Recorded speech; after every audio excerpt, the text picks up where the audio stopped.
Brasil está precisando, acima de tudo, arregaçar a manga e tomar para si as rédeas do próprio destino. Porque se ficar esperando bala de prata, salvação milagrosa do Trump, que seja, né, ou saída por meio de acordo com Alcolumbre e Valdemar, não vai vir daí. Não vai vir daí.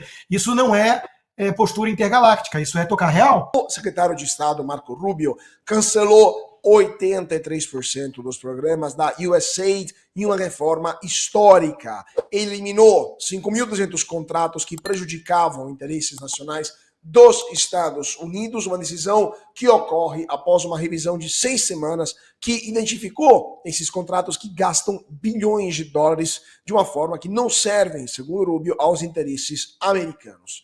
O Rubio informou que os 18% restantes dos programas, que são mais ou menos 1.000, serão agora administrados diretamente pelo Departamento de Estado. No mês passado, a administração Trump já havia colocado funcionários da USAID em todo o mundo de licença e iniciado uma redução da força de trabalho que eliminaria 1.600 empregos. No ano fiscal de 2023, a agência desembolsou 72 bilhões de dólares em ajuda mundial em projetos como, abre aspas, cuidados de afirmação de gênero na Guatemala ou, abre aspas, oportunidades para jovens LGBTQI+, na Sérvia.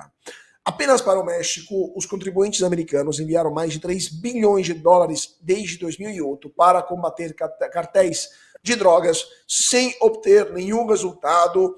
Maurício Galante, sua opinião sobre essa mudança que está havendo não apenas no USAID, mas em todo o serviço público dos Estados Unidos, com esse corte importante de gastos que está sendo levado adiante pelo ministro, podemos dizer, secretário especial de Trump, né, o Elon Musk, que está no comando do DOGE, no Departamento para a Eficiência Governamental. O que está acontecendo por aí?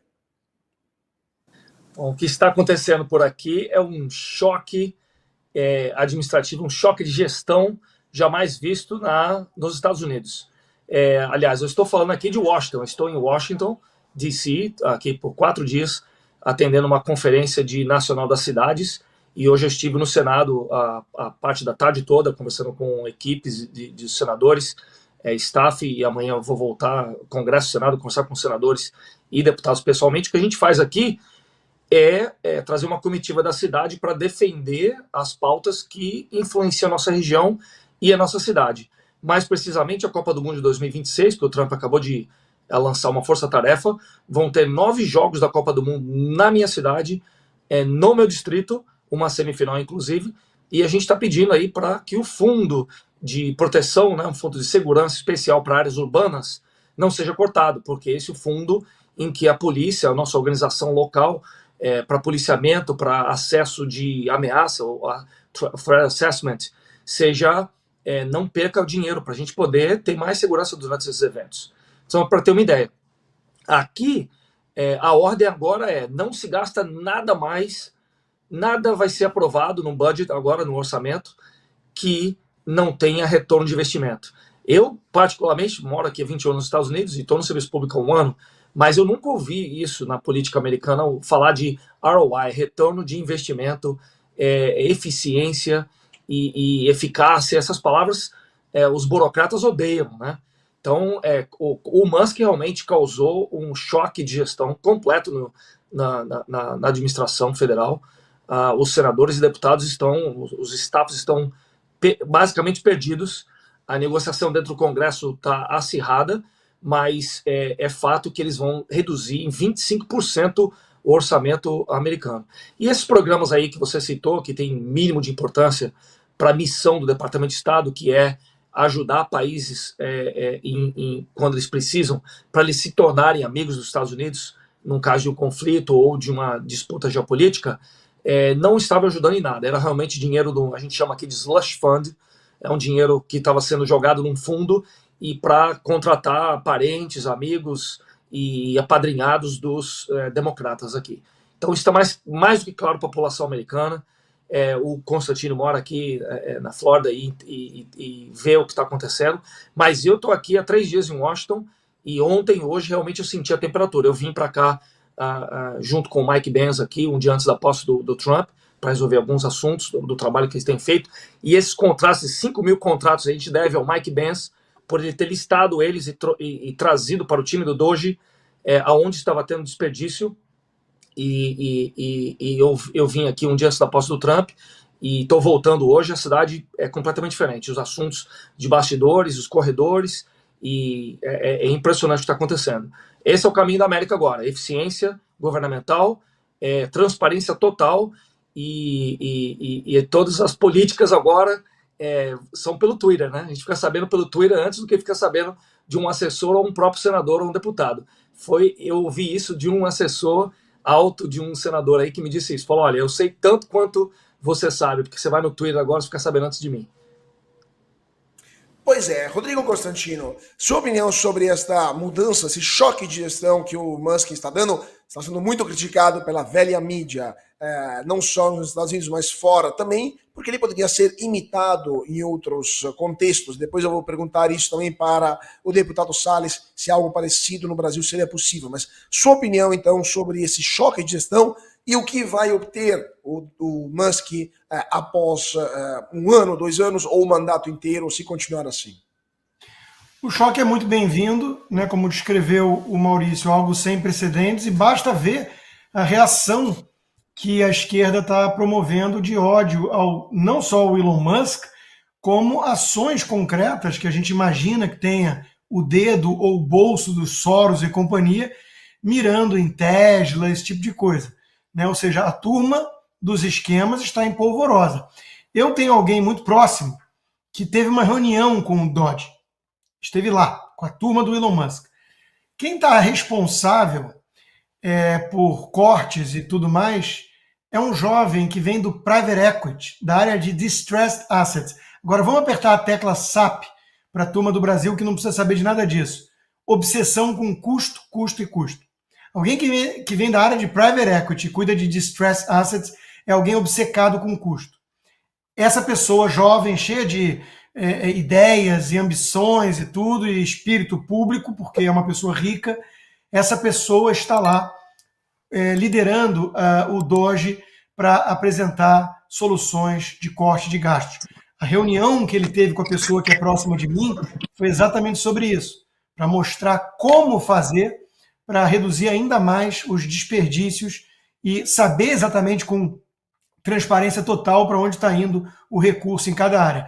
É óbvio que vai ter que ter uma sintonia fina, como o próprio Maurício colocou, quando você chega com tanta voracidade, sede para cortar, você vai eventualmente ultrapassar o ponto onde não devia em um ou outro lugar, e vai ter que ter bom senso. Né? O Trump já deu sinais, olha, lembra que o Elon Musk ele é alguém que apresenta ideias, né? Ele está como uma espécie de consultor.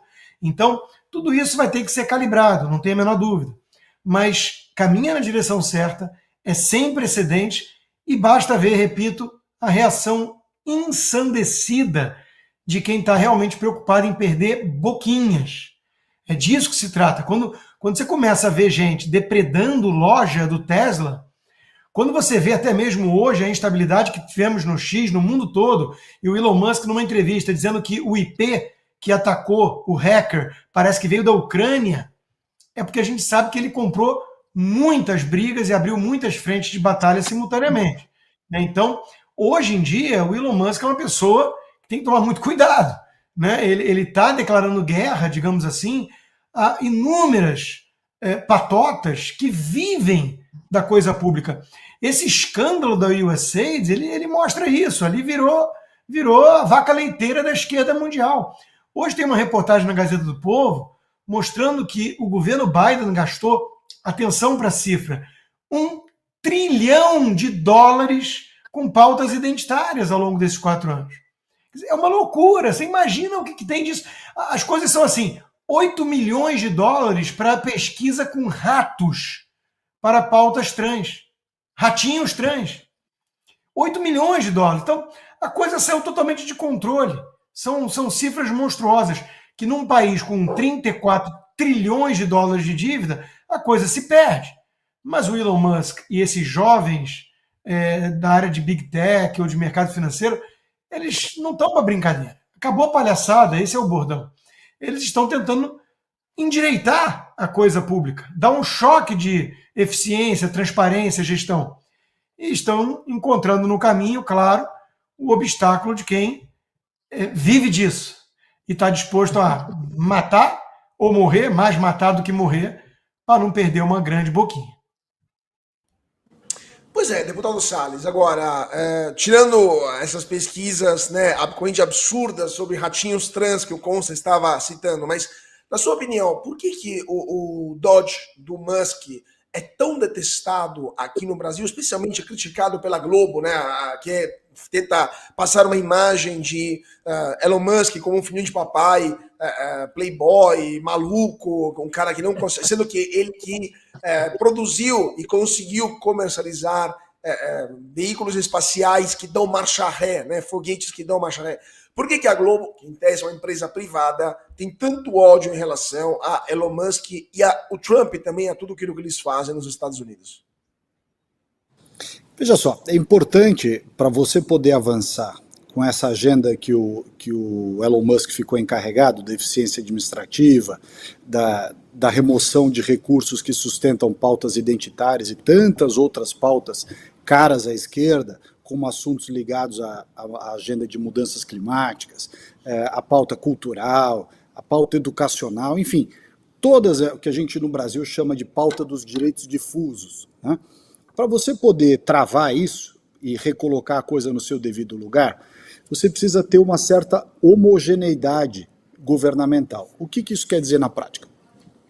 Que todos os agentes com cargos relevantes do governo Trump precisam estar imbuídos desse espírito de colocar um freio nisso.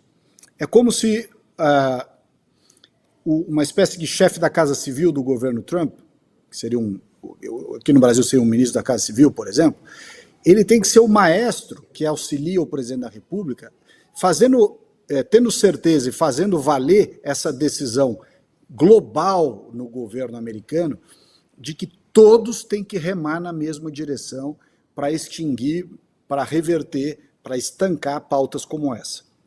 Você há pouco, antes de me passar a palavra, fez uma ponderação de como é que foi isso no Brasil. Eu posso dizer com muita tranquilidade. Nós tínhamos algumas pessoas, inclusive o próprio presidente Bolsonaro, querendo brecar toda essa agenda aqui no Brasil, mas muita gente dentro do governo em cargo-chave, achando que o que a gente fazia para travar esse tipo de agenda era uma perda de tempo, a gente ia espantar investimento estrangeiro, que o Brasil não tinha nada que gastar tempo com esse tipo de coisa, ou seja, uma visão positivista, típica da milicada, contra qualquer decisão de guerra cultural, decisão de cunho ideológico, que é o que faz valer você ser de direita. Se você diz, eu sou um governo de direita, como é o do Trump e como foi o do Bolsonaro, mas você não consegue ter uma agenda homogênea e multidisciplinar em todos os órgãos do governo para você avançar nessa agenda, e você tem gente dentro do teu grupo remando contra, ou porque não está alinhado com a visão ideológica, com a visão de guerra cultural que é travada, ou porque tem essa visão positivista, típica da milicada, que é, não, ideologia não é bom, o importante é se o cara chega cedo, se o cara entrega o relatório, se ele cumpre as questões formais, né, do trabalho dele, se ele entrega o formulário preenchido do jeito que a diretriz número XPTO determina. Isso não é relevante, dane-se se o cara entrega o formulário, chega no horário ou não chega no horário. Se o cara for um esquerdista desgraçado, que avança todas essas pautas de esquerda, esse cara tem que ser tocado para fora. Então, essa é a razão pela qual eu acho que o Musk despertou esse ódio de tanta gente, porque ele tem sido o cara que passa por cima dessas discussões do politicamente correto, das regras administrativas, do patrulhamento ideológico que esse pessoal faz, diz, olha, tem que fazer isso, e eu vou exigir que você faça isso, e se você não fizer, eu vou em cima de você. Então, isso é algo fundamental, ter esse papel de síndico da missão, né, o zelador da missão, da posição global de um governo dentro de uma lógica de guerra cultural. Isso é fundamental. Não, continuando as nossas pautas, eu queria só, estou pegando aqui perguntas do nosso público, queria só perguntar para o Consta também sobre essa questão da Globo. Por que ele acha que a Globo também não tolera o Elon Musk, virou basicamente um perigo público, né? O inimigo público número 1. E também sobre essa questão dos ratinhos, perguntas ao nosso público, cadê os defensores dos animais quando ratinhos são usados para fazer testes trans? Consta. Boa questão. Se for para produzir um remédio que salva vidas, a turma do PETA, não sei o que, vai lá defender o rato, né? Mas se é para fazer pesquisa com rato trans, aí eles acham bacana. Bom, hipocrisia de sempre da turma da esquerda. Agora, quanto à Globo, é simples, né? A Globo defende tudo que não presta. Então, a Globo vai atacar o Elon Musk, porque o Elon Musk está do lado certo. Outro dia eu conversava com uma pessoa que é a mais alienada em política, não acompanha no dia a dia, e falava, não, mas também o Elon Musk de direita, não sei o que. Eu falei, vem cá, você sabe que o Elon Musk votou no Obama e considerava Obama um grande ídolo dele? O Elon Musk está no mesmo lugar, ele já postou sobre isso, ele está no mesmo lugar há 20 anos, defendendo as ideias dele. O Partido Democrata enlouqueceu, virou o partido do ratinho trans. Então a Globo enlouqueceu junto. A Globo tem que defender hoje o Lula, tem que defender hoje o Barroso, o Alexandre de Moraes, por conta desse consórcio, por fazer parte desse grande esquema golpista que tomou o poder no Brasil, o que é diferente de ganhar a eleição. Então, a Globo, que há muito tempo já defende aquilo que não presta, na pauta de costumes, sempre achando que está na vanguarda, né, do progresso, e na verdade está defendendo tudo aquilo que é podre, efêmero, lixo cultural, né? Ela agora ela pisou no acelerador. Ela virou um grande instrumento da esquerda insana, radical, corrupta. Então, não podemos alegar surpresa. A Globo está demonizando como um bobalhão, um playboy, o cara que dá marcha ré em foguete, né? Pois é, foguete que dão marcha ré. O Galante queria comentar, por favor, Maurício. Costa e o Ricardo aí, só para ilustrar aí, quando você fala de molecada, né, a molecada nova, né, que está nesse dojo aí, são 106 a 117 pessoas. É tudo molecada de 18, tem gente de 17 anos de idade, de 17, 19 anos de idade, 21 anos de idade. Gente com credencial de segurança top secret. Você tem aí os últimos 3 diretores da CIA perderam todas as credenciais de segurança. Os últimos 5 diretores de National Intelligence perderam a credencial de segurança. E você está dando credencial de segurança para uma molecada de 17 anos de idade. Entendeu? Que é uma refundação da mentalidade da República. Foi justamente o que o Elon Musk falou quando o Ricardo comentou, que é olhar o negócio de um prisma diferente. Ele estava lá no programa do Joe Rogan e ele falou, se você quiser que a coisa dê certo, tem que reprogramar a matriz, a Matrix. Tem que reprogramar a Matrix. Não dá para pegar essa Matrix desse modo de pensar e tentar consertar o negócio. Custa mais caro, vai sangrar mais, vai demorar mais do que reprogramar a Matrix, é o que está sendo feito. Então, essa é uma das coisas. A idade do pessoal que está lá, ela cria ela cria uma imagem, e não só isso, mas ela dá um choque cultural de que existe isso nos Estados Unidos, eu acho que no Brasil é do mesmo, né? Que essa molecada nova aí, 17, 20 anos de idade, serve para nada, né? Tudo Nutella, né? Não serve para nada.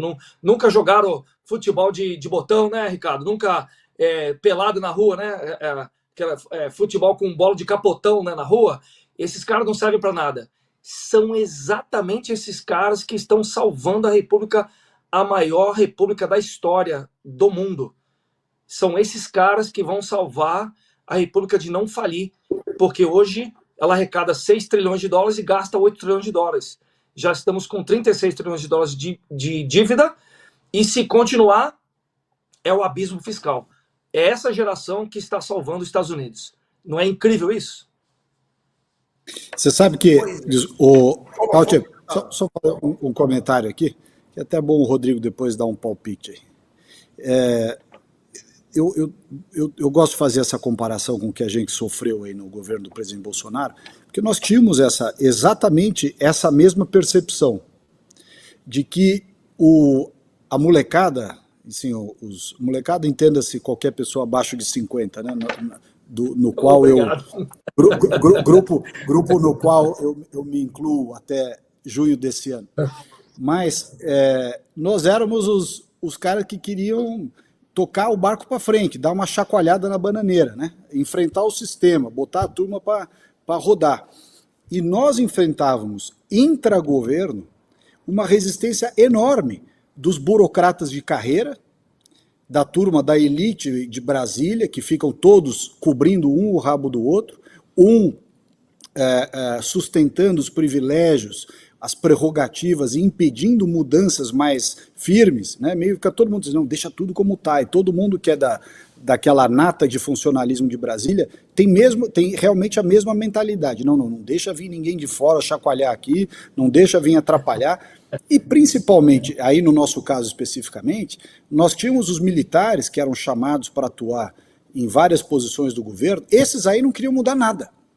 Era tudo assim, para você tomar uma decisão de mudar o vaso de samambaia de um canto da sala para outro, era 6 meses de reunião, plano de ação, plano alternativo, plano de contingência, aí eu via os prós e os contras, aí o que determinava o manual da Escola Superior de Guerra sobre a remoção do vaso da samambaia, quer dizer, era um inferno, né? Então, e como tinha general para todo lado, não sei o que para todo lado, cada vez que você queria fazer uma mudança, o cara travava todo mundo. Isso aconteceu em vários ministérios.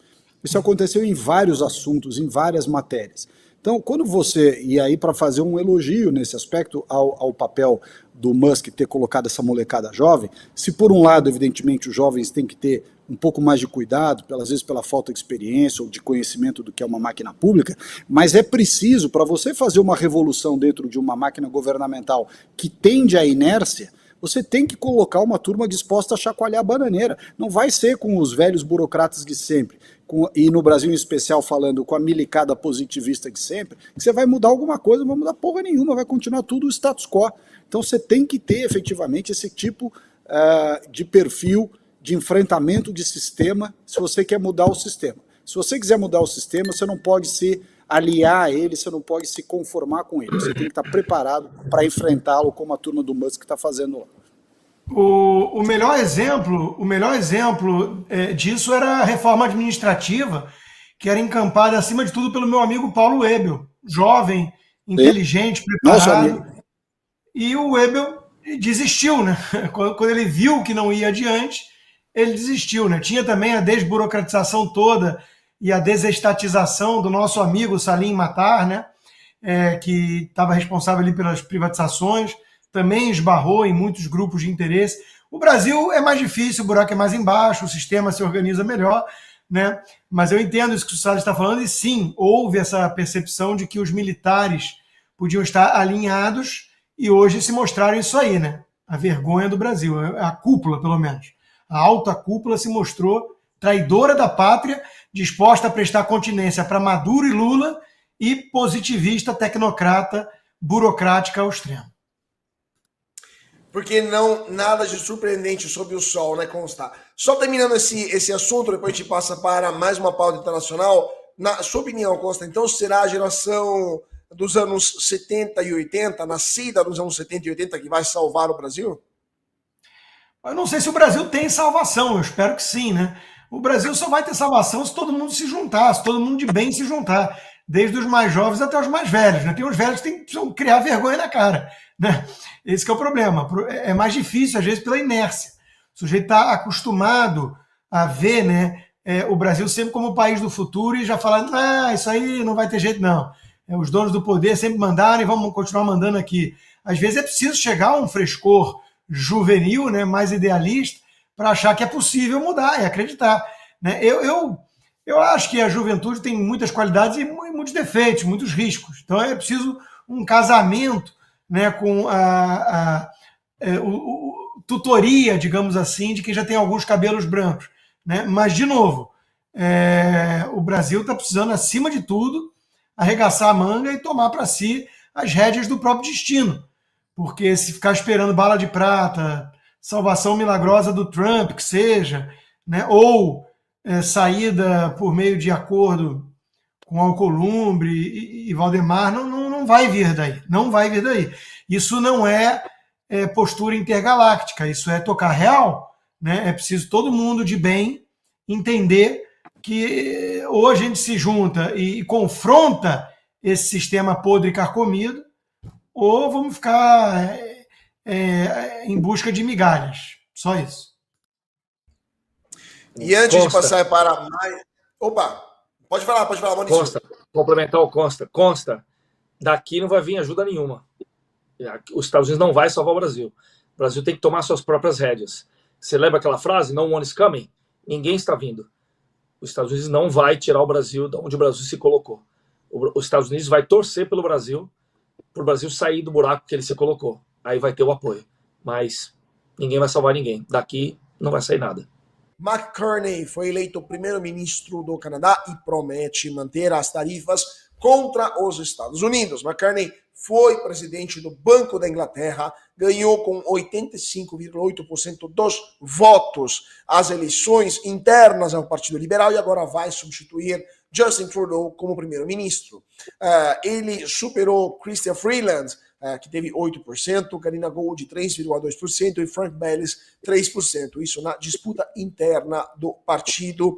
No seu discurso da vitória, Carney acusou Trump de tentar enfraquecer a economia canadense com tarifas injustificadas no que construímos, no que vendemos e como vivemos. O novo premier prometeu manter tarifas retaliatórias até que os norte-americanos nos mostrem respeito e afirmou que no comércio, como no hockey, o Canadá vencerá. Carney prometeu eliminar imediatamente o imposto sobre o carbono, alegando que prejudica famílias e pequenas empresas. Em ataque ao líder conservador Pierre Poilievre, acusou de ignorar questões ambientais e disse que, abre aspas, ele vai deixar nosso planeta queimar, fecha aspas.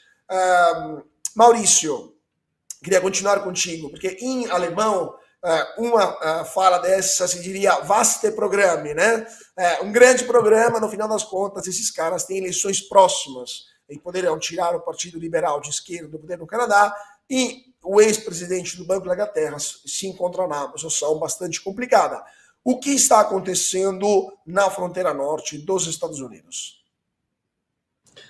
O Canadá está se preparando para ser o 51º estado americano. Na verdade é o seguinte, trocou-se 6 por meia dúzia. Saiu o Trudeau do Partido Liberal, entrou esse aí do Partido Liberal também. Foi presidente do Banco do Canadá, depois presidente do banco lá da Inglaterra. É um burocrata, liberal ao extremo e quer bater de frente com o Trump. Só para dar ideia dos números, é o seguinte, o Canadá representa 1,5% das importações americanas. Ou seja, os Estados Unidos importa do Canadá 1,5% do seu produto interno bruto, de tudo que roda aqui no país. Mas o Canadá importa dos Estados Unidos 25%. Ou seja, é 25 vezes maior o impacto dessas tarifas do lado canadense, que tem mais a perder, do que os Estados Unidos. E fazer menção aqui ao México, a mesma coisa. 1,8% o que o México representa pro GDP, que é o Produto Interno Bruto americano, e 38% para o México. Ou seja, o México e o Canadá, a economia deles, 3/4 da economia deles é dependente da economia americana. Eles vendem para os Estados Unidos. Se não é os Estados Unidos consumir e utilizar a matéria-prima que eles mandam, ou que seja gás, ou que seja grãos, ou que seja qualquer outro produto, esses países não funcionam, ou seja, eles vão pagar as tarifas e foi o que o Trump falou, vai criar um External Revenue Service, um serviço de taxação, um serviço de imposto, seria o leão aqui, um leão externo. O leão interno aqui é o IRS, que é o Internal Revenue Service, que cobra imposto de renda. Ele vai criar um leão externo, ou seja, criar uma fonte de renda desses países. Já a China é quase tete a tete, mas mesmo assim é 6 vezes mais, porque o que os Estados Unidos importa da China é 0,45% do nosso GDP. E o que a China importa dos Estados Unidos é 1,8%. Ou desculpa, 2,8%, que é 6 vezes mais. Não aperta muito o sapato ali no GDP, em você criar guerra de taxação entre um e o outro. Mas, na verdade, os Estados Unidos importa da China e exporta para a China, porque seria pagar taxa lá, 6 vezes menos do que a China exporta para cá. Pois é, Consta, falando agora como liberal, Imposto alfandegário, geralmente, sempre ruim, né? Bastiat falava, onde não passam mercadorias, passam tropas, passam exércitos. Mas, por outro lado, temos, né, o Maurício estava falando, temos um problema sério de desequilíbrio, de descompasso entre as balanças comerciais dos Estados Unidos e de alguns de seus principais parceiros. Então, em alguns casos, na sua opinião, tarifas alfandegárias são necessárias ou elas são sempre ruins e são uma medida que, no final das contas, não vai ter nem ganhadores e nem perdedores? Uma vez que tarifas são sinônimos de Texas, hoje eu vi uma ótima, né? Puxa vida, a esquerda diz que Texas são ruins, né? Até então eles sempre defenderam o aumento, né, internamente. Agora eles estão contra. Outra coisa que é preciso dizer é que o Partido Liberal canadense não é liberal no sentido do liberalismo clássico que eu defendo, né? Eles são, assim como o Partido Democrata americano, eles são de esquerda. E esse Mark Carney, né? Ele é um xiita ambientalista, né? Ele foi Goldman Sachs, muito tempo no setor financeiro, depois de bancos e tudo mais, mas a grande bandeira dele é o carbono zero, emissão líquida zero de carbono no mundo, né? Então ele é um xiita. O Salles pode falar melhor dessa agenda depois, mas é um luxo a que se dá uma elite, né? Uma Greta Thunberg da vida, um Justin Bieber, Justin Trudeau ou Justin Timberlake, eu nunca sei qual é qual. Então, é uma brincadeira, né? Um mascotezinho da elite. Mas o povo é disso. O povo quer saber de crescimento, de drill, baby, drill, né? Como o Trump vem dizendo. Agora, vamos para a questão tarifária, né? Quando você começa a ver o Wall Street Journal, jornais que não são necessariamente democratas, não são que nem o New York Times, o Washington Post, apesar do que o Jeff Bezos está disposto a mudar a linha para virar uma linha mais liberal clássica do Washington Post, eles estão preocupados, o mercado está preocupado com a postura do Trump. E com razão. Por quê? Porque, economicamente falando, uma guerra cultural é prejudicial para todo mundo. Agora, a grande dúvida que fica no ar é: o Trump está usando isso como ameaça para ter uma alavancagem política nas negociações, ou ele quer tarifa em tudo mesmo, ele enxerga o mundo como um mercantilista de antigamente? Eu tenho minhas dúvidas. Se ele estiver usando só como alavancagem na negociação política, porque o Canadá, por exemplo, e o México estão fazendo corpo mole com a questão da fronteira, principalmente da entrada de drogas, que está matando muita gente nos Estados Unidos, isso pode gerar um efeito positivo. Agora, se ele tem uma mentalidade mercantilista, e eu já fui ler livros do Trump, né, que me dão a entender que ele pensa como um mercantilista, importar é ruim, exportar é bom, aí é perigoso. Aí onde é que vai parar isso? Ninguém sabe. Então, de novo, os mercados estão apreensivos. E, na minha opinião, com alguma razão, porque o Trump não deixa claro até onde ele vai nisso, né? Se ele começar a taxar todo mundo para criar um fair game, como ele chama, e tudo mais, o resultado líquido disso, né, o ponto de chegada, pode ser o empobrecimento geral do planeta, inclusive dos Estados Unidos.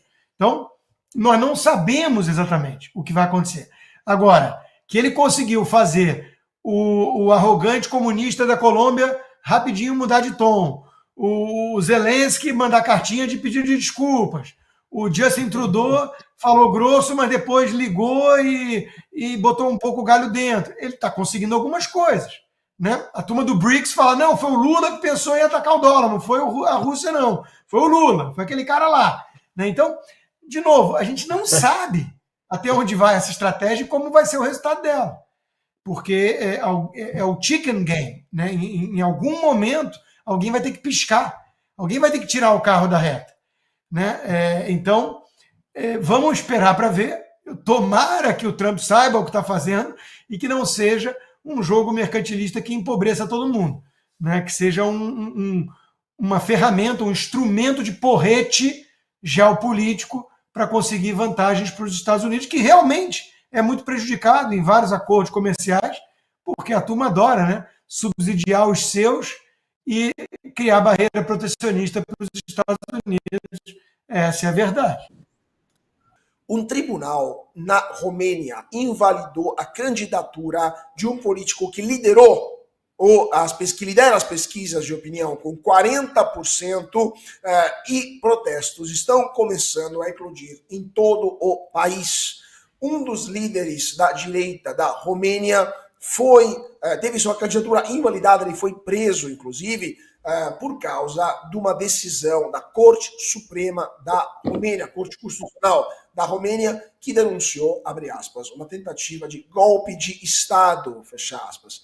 Calin Georgescu é o nome desse candidato presidencial, chegou em segundo lugar no primeiro turno, no final do ano passado. O segundo turno foi invalidado, foi cancelado, a eleição foi postergada para maio e agora ele foi preso e sua candidatura foi invalidada. O presidente do partido Aliança para a União dos Romenos, também de direita, o Giorgio Simon, e o vice-presidente do Grupo Europeu dos Conservadores, classificou essa decisão como um abuso da Corte Suprema e exigiu a renúncia do primeiro-ministro Marcel Cicolau. Protestos eclodiram nas ruas da Romênia após a decisão, apoiada por 10 dos 14 magistrados do tribunal, e a polícia está tendo dificuldades em reprimir os protestos, usando até gás lacrimogênio. Então, Georgescu enfrentou, em dezembro, eleições que, na verdade, tinha vencido no primeiro turno, e agora disse que ele não pode se candidatar. Eu queria perguntar para o Galante o que está se falando sobre esse caso nos Estados Unidos. Tem a presunção que Georgescu seja amigo do Putin, pró-russo, mas ao mesmo tempo nunca se viu em um país membro da OTAN, lembramos, a Romênia é membro da OTAN, que o Tribunal Superior anulasse as eleições e proibisse uma candidatura, e como isso poderia ser um precedente grave para outros países, inclusive para o Brasil, que, lembramos, vota o ano que vem. Muito boa pergunta. Só para dar um contexto aqui, essa questão da Romênia foi exatamente o centro e a razão porque o J.D. Vance deu aquele discurso na cúpula de Munique, cúpula de segurança de Munique.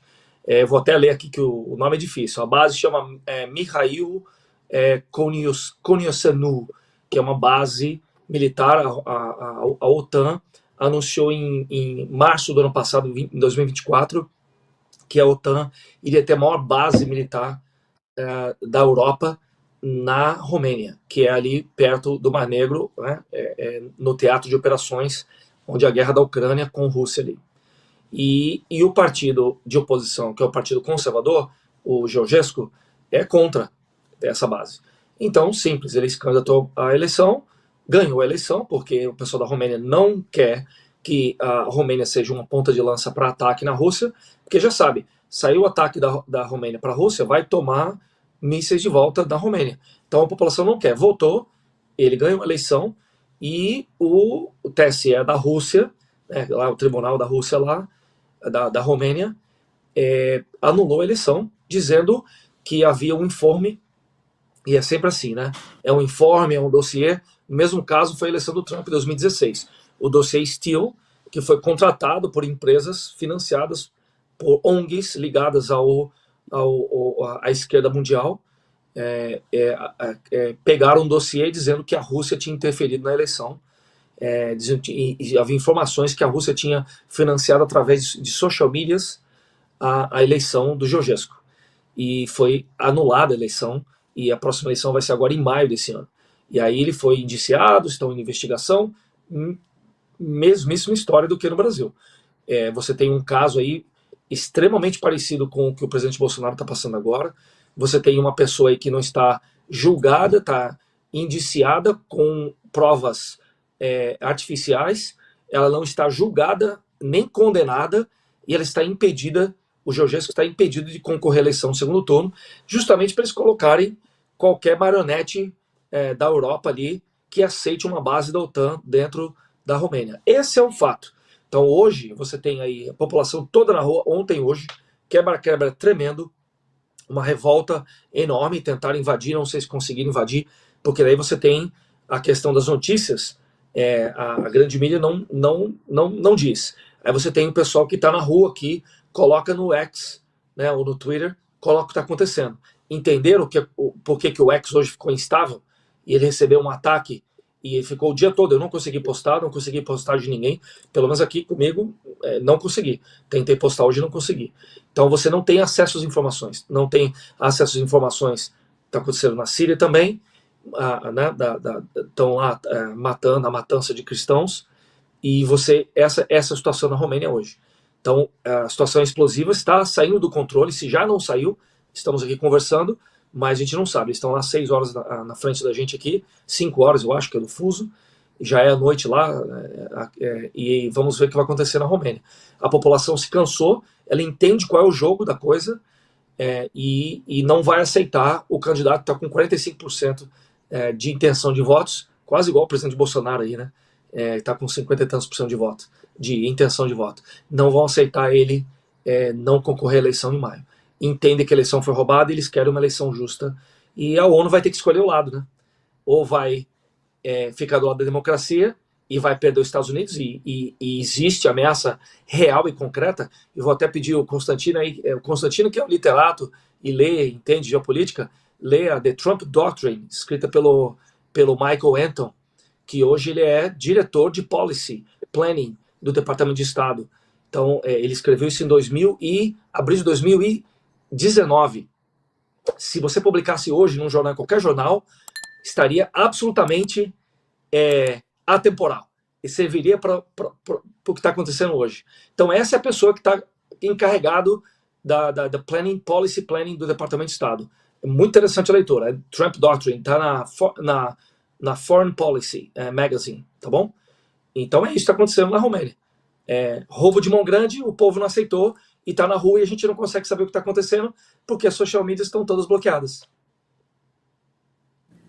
Vou usar esse texto para meus alunos lá no IBMEC para dar aulas sobre a doutrina Trump. Você precisa assistir o melhor canal de notícias do Brasil.